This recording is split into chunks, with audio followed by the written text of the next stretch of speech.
Prospecting is hard.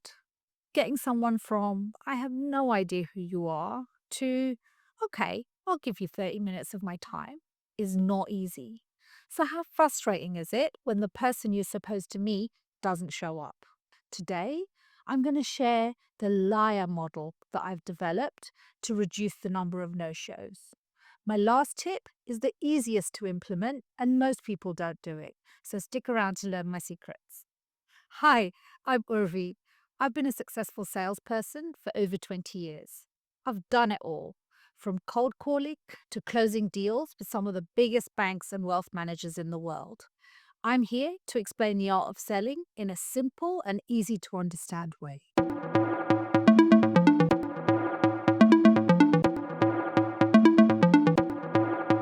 Okay, so how do you reduce the number of no shows to your meetings? Let's pretend you're selling a restaurant booking app. I'm using this as an example because this is something most of you are probably familiar with. You want to go to a restaurant, you use something like Open Table to book the restaurant. So, you've cold called a restaurant, you've got the manager interested in your product, and got them to agree to take a meeting with you where you can show them your product. The manager says something like, "Look, I'm busy this week, but let's have a meeting next week or week after." How do you ensure they actually show up? Well, the first thing you should do is lock them into a time slot now. Don't wait until next week to call them again and then try and set up that meeting time.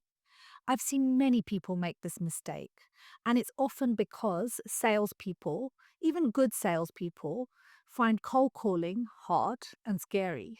And so they just want to get off the phone as quickly as possible. So when the restaurant manager signals that they're interested in talking further, but that you should call them back next week to set up that meeting, we tend to just want to please them. And so we agreed. Don't do that. I guarantee that restaurant manager will have forgotten all about you in a week's time, and you'll have to do all of that hard work again. Strike whilst the iron is hot. They've signaled they're interested now. Lock them into that next meeting now. I'll create another video where I role play how this could work in real life, and I'll go into cold calling in more detail. But for now, let's talk about what you should do after you've locked in that first meeting. So, the restaurant manager has agreed to have a video call with you next Tuesday at 10 a.m., where you can show them your fantastic product that's going to change their life. What's the next thing you should do? Send them a meeting invite for the agreed time immediately after the call. Now, you're probably thinking, that's obvious, but this is where most people go wrong. Most people send an invite that looks something like this. You put in their name and their company name as well as yours, plus the time, the date, the video call details. Does this look familiar? If you send something like this, I guarantee there is a high chance that come next Tuesday, the restaurant manager will look at the invite and think, who is this person again? What was this about? I'm not 100% sure, but I'm sure they're trying to sell me something. And I'm really busy, so I'll just not show up. I'm here to tell you there is a much better way. What if you created an invite that looks something like this? So, what's going on here? Well, firstly, you should always give your prospect the information they need first, which is why I always lead with my name and my company name. And then I've added this information in the notes. Hi, John. Lovely talking to you on the phone. So I've reminded John that we've actually spoken. I've reminded him a little bit about who we are and the value we bring to him.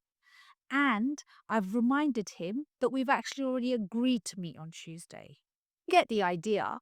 Come next Tuesday, when John looks at his diary and sees this invite, he's much more likely to remember the phone call, remember the value and the pleasant interaction he had, and actually show up. Okay, so you've locked in a meeting time with John. You've sent him a killer meeting invite that's going to maintain his interest levels. What next? You gotta make sure they hit accept on the meeting invite. These days, people run their lives off of their diaries, so you can pretty much guarantee that if they haven't accepted the meeting, they ain't showing up. I've worked with many salespeople over the years, and it blows my mind how many people go, I've booked the meeting, I've sent them the meeting invite. Cool. Next step is to see John on Tuesday and close the sale. No, try this instead. You've locked in a meeting time with John in the first call. In that call, you should politely prompt John to accept your meeting invite. You can say something like, I'm going to send you a meeting invite straight after this call. To help me with time management, I only attend meetings that have been confirmed. So please, can you hit accept on the invite when it comes through? This is a really simple but really effective strategy.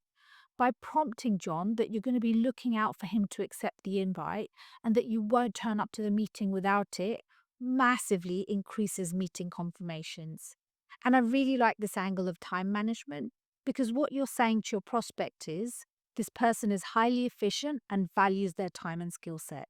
But feel free to adjust this as you see fit so that it's authentic for you. If you're finding these tips helpful so far, please subscribe to my channel. It will help me to keep going and keep producing more useful content for you. Okay, so you've had a great first chat with John, you've sent him the meeting invite recapping value, and you've told him politely in the call that you need him to hit accept, and he still hasn't accepted the meeting. What do? That's when step 4 kicks in. Reminders. I know us salespeople love the thrill of getting the meeting, but then consider this type of work to be boring admin. But trust me, reminders make a big difference, and they ensure that all the hard work you've done to get to this point doesn't go to waste.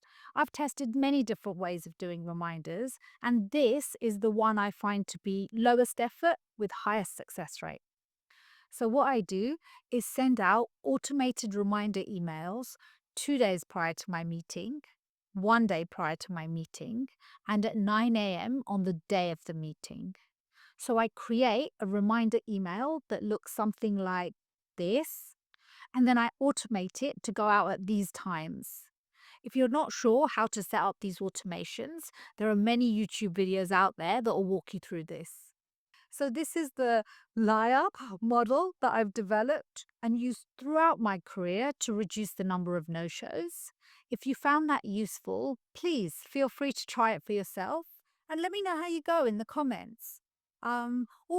Subscribe to my channel if you haven't done so already.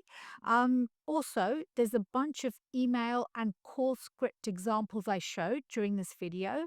If you'd like templated versions of them, check out the links in the description. And thank you for watching Sales with Urvi. Sales made simple every Sunday.